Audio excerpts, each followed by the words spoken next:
نحمدہ ونصلی علی رسولہ الکریم۔ واجب الاحترام بزرگوں اور دوستوں، آج گناہ کے بارے میں بتایا جاتا ہے کہ سب سے بڑا گناہ جو ہے وہ کیا ہے۔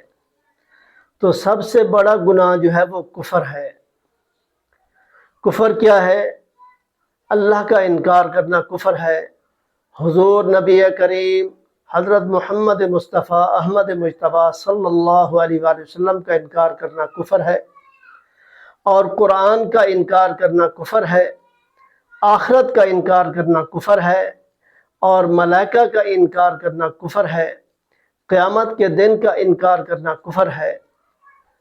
تو جب انسان کفر میں تھا، مبتلا تھا، تو اللہ نے انسان کی حالت پر رحم کھایا اور اپنے پیارے محبوب علیہ السلام کو ہادی بنا کر بھیج دیا۔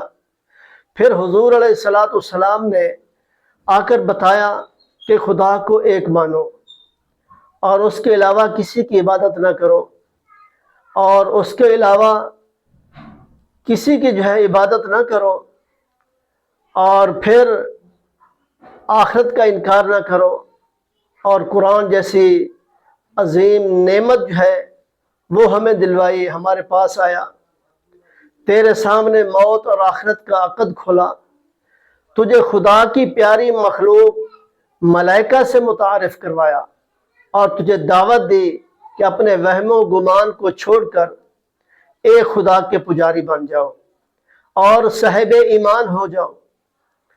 اور کچھ نے مان لیا اور دولت ایمان کو عجز و نیاز سے قبول کر لیا، لیکن کچھ نے نہ مانا،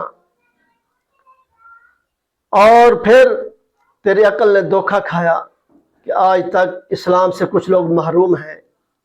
گرچہ تو نے سمندر کی تہوں کو چیر ڈالا، زمین کے خزانوں کو کھول دیا، اور کوہ دشت کو تو نے نگین کر ڈالا، سالوں کے فاصلوں کو دنوں میں اور دنوں کے فاصلوں کو گھنٹوں میں طے کر دیا، تو اللہ نے انسان کو کتنی عقل دی ہے۔ تو اے دنیا کے بھٹکے ہوئے انسانوں، کیوں کفر کی وادیوں میں جکڑے ہوئے ہو؟ کیوں شیطان کے مکر و فریب میں پھنسے ہوئے ہو؟ تو یاد رکھو، تمہیں فلاح کفر میں نہیں، تمہاری فلاح وہ اسلام میں ہے، تمہاری فلاح وہ دین میں ہے، تمہاری فلاح آخرت عاقبت کے سودہ قرآن میں ہے، تمہاری نجاتی غلامی مصطفیٰ میں ہے، نیابت خدا کا راز اتباع قرآن و سنت میں ہے۔ تو پھر میرے دوست، جب تو یہ جان گیا کہ اللہ اور اس کے رسول صلی اللہ علیہ وآلہ وسلم اور قرآن کو مانے بغیر چھٹکارا نہیں ہے، تو پھر توبہ میں کس دیر ہے؟ کیوں دیر کی ہے؟ توبہ کرے، خدا کے حضور سجدہ ریز ہو جائے، اللہ کے حضور توبہ کر لے، اپنے من سے ندامت کے آنسو بہا کر کفر کو چھوڑ دے۔ کفر کیا ہے؟ یہ ایمان کی ایک ضد ہے۔ ایمان سے وہی شخص محروم ہوتا ہے جو شخص کفر سے توبہ کر کے اللہ کی طرف نہیں آتا۔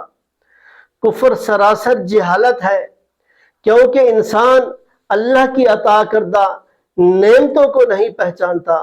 اس لیے اللہ تبارک و تعالیٰ کا ارشاد ہے کہ تم اللہ کے ساتھ کیسے کفر کرتے ہو، حالانکہ تم کچھ نہ تھے، اس نے تمہیں زندگی عطا کی، اور پھر وہی تم کو مارے گا، اور وہی تم کو پھر زندگی عطا کرے گا، اور بالآخر اسی کی طرف لوٹائے جاؤ گے۔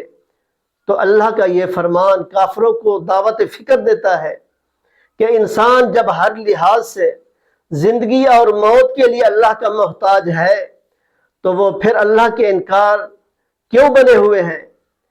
لیکن یہ نادان پھر بھی توبہ کر کے اپنی طرف رجوع نہیں کرتا۔ کافر خدا کی ہدایت سے محروم ہے، اور قرآن میں انہیں بدترین مخلوق قرار دیا۔ بے شک اللہ کے نزدیک زمین پر چلنے والی مخلوق میں سب سے برتر وہ لوگ ہیں جنہوں نے کفر کیا، یہ لوگ جو ایمان لانے والے نہیں ہیں۔ اس لیے کہ ہمیں چاہیے کہ کفر سے توبہ کریں، اللہ کو مانے، اور اللہ کے پیارے محبوب علیہ السلام کے فرمان کو مانے، اور قرآن کو مانے، اور ملائکہ پر ایمان لے آئے، قیامت کا دن پر ایمان لے آئیں، تو اسی میں ہماری نجات ہے۔ دعا ہے اللہ تعالیٰ ہم سب کو عمل کی توفیق عطا فرمائے، اور اللہ پاک سب مسلمانوں کو اس پر، جو مسلمان ایمان لا چکے ہیں، اللہ تعالیٰ اس پر ان کو ثابت قدم رکھے، اور جو ایمان کفر کی حالت میں ہے، کفر پر ڈٹے ہوئے ہیں، اللہ تعالیٰ ان کو اسلام کی جو ہے ہدایت نصیب عطا فرمائے، ان کے دلوں کے اندر اللہ پاک ان کو اسلام نصیب فرمائے۔ آمین۔ وآخر دعوانا ان الحمد للہ رب العالمین۔